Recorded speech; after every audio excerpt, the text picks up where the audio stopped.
ጤና ይስጥልን የተወደዳችሁ የቦርከና ሚዲያ ቤተሰቦቻችን የዕለተ ረቡዕ ግንቦት 5 ቀን 2018 ዓመተ ምህረት የሰዓቱን ዜናዎች ይዘን ቀርበናል። አበይት ዜናዎችን እናስቀድማለን። ታዋቂ የፖለቲካ እስረኞች በዛሬው ዕለት ከፍተኛ ጥበቃ ወደሚደረግበት ቃሊቲ ማረሚያ ቤት እንዲዘዋወሩ መደረጋቸው ታወቀ።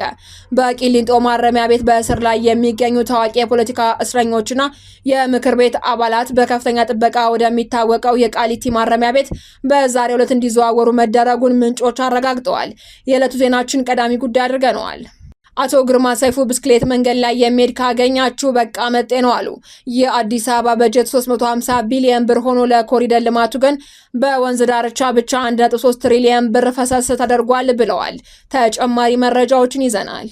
የአማራ ክልል መንግስት የሚሊሻ ኃይሉን ከጽህፈት ቤት አደረጃጀት ወደ ኮሚሽንነት ከፍ ማድረጉን አስታወቀ። አማራ ክልል ከዚህ ቀደም ሲጠቀምበት የቆየውንና በጽህፈት ቤት ደረጃ የነበረውን የሚሊሻ አወቃቀር በኮሚሽነርነት እንዲመራ ማድረጉን አስታውቋል። የዜናችን አካል ነው። የአሜሪካ የሶላር አምራቾች ከኢትዮጵያ ወደ አሜሪካ በሚላኩ ምርቶች ታሪፍ ላይ ምርመራ እንዲደረግ ጠየቁ። የአሜሪካ የሶላር አምራቾች ከኢትዮጵያ ኤክስፖርት በሚደረጉ የሶላር ምርቶች ታሪፍ ላይ የፌዴራል የንግድ ባለስልጣናት ምርመራ እንዲያካሂዱ መጠየቃቸውን ሮይተርስ ዘግቧል። በዝርዝር እናደርሳችኋለን። ዜናዎቻችንን በዝርዝር እናቀርባለን። በቅድሚያ